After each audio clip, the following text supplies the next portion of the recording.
Good evening and welcome back. Next up, we have a special mini documentary to showcase for you.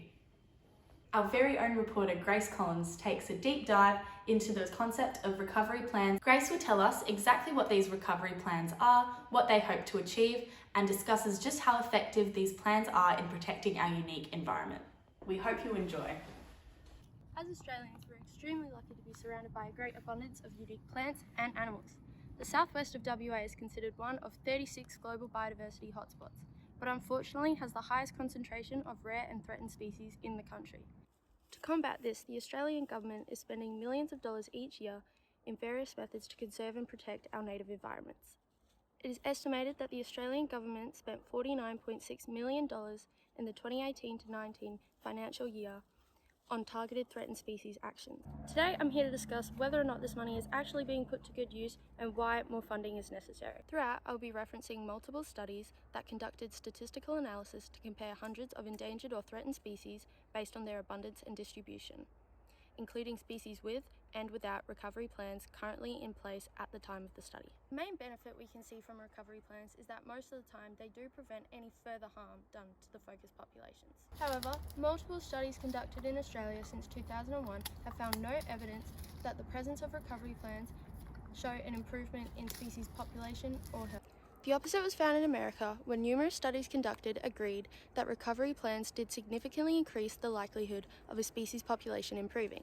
It has been found, however, that in both Australia and America, the designation of a critical habitat for a species can lead to improved health. A study in Australia in 2011 found that when a species' spatial distribution overlapped with protected areas, they were more likely to have an increasing or stable population trend.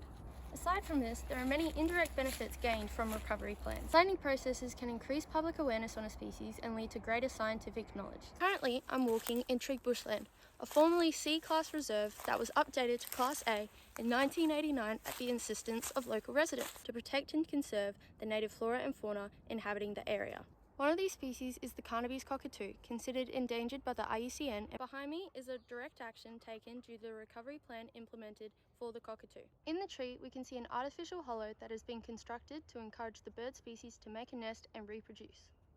Carnaby's cockatoo are extremely picky with where they will make their nests, and these PVC hollows are an attempt to combat the mass deforestation that has led to a severe lack of suitable hollows for the bird. On the flip side, there are many negatives when it comes to recovery plans.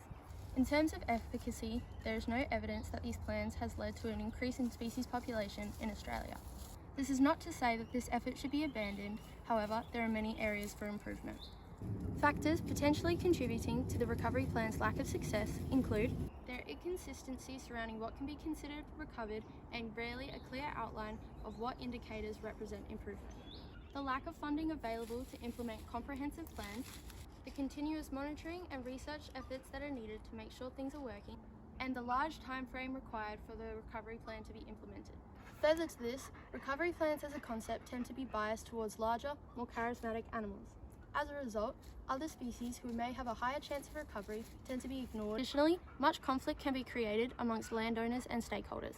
There are many examples of this in the US, when the relevant authorities are often sued by landowners in dispute of restrictions placed on their behaviours in protection of a species. This is a major challenge for recovery plans when an already lacking budget has to be dedicated to fighting legal battles and lawsuits. Based on this quick introduction to the concept of recovery plans, I hope you have learned something new. It is clear to me that there is a dire need for improvement in Australia's processes in recovery planning. As we've seen, recovery plans have the potential to be very successful, and perhaps if Australia dedicated more money towards the process like America has done, we would see some real results. It is obvious that some guidance is required in what we can define as recovered, and greater coordination is necessary between authorities, species experts, and locals. Trig Bushland is a great example of the beneficial results that can be achieved when the community is consulted, included, and listened to. It was recommended in the US that the landowners should be included and incentivized to participate in the actions surrounding the recovery plans. I think the most important recommendation I can give is that habitat protection legislation is used in conjunction with species-specific recovery plans.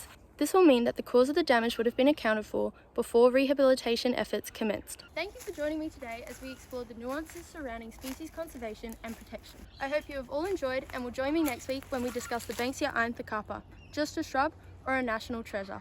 Back to you, Leah. Wow, Grace certainly doesn't disappoint, does she? Unfortunately, that's all we have time for. Good night and see you next time.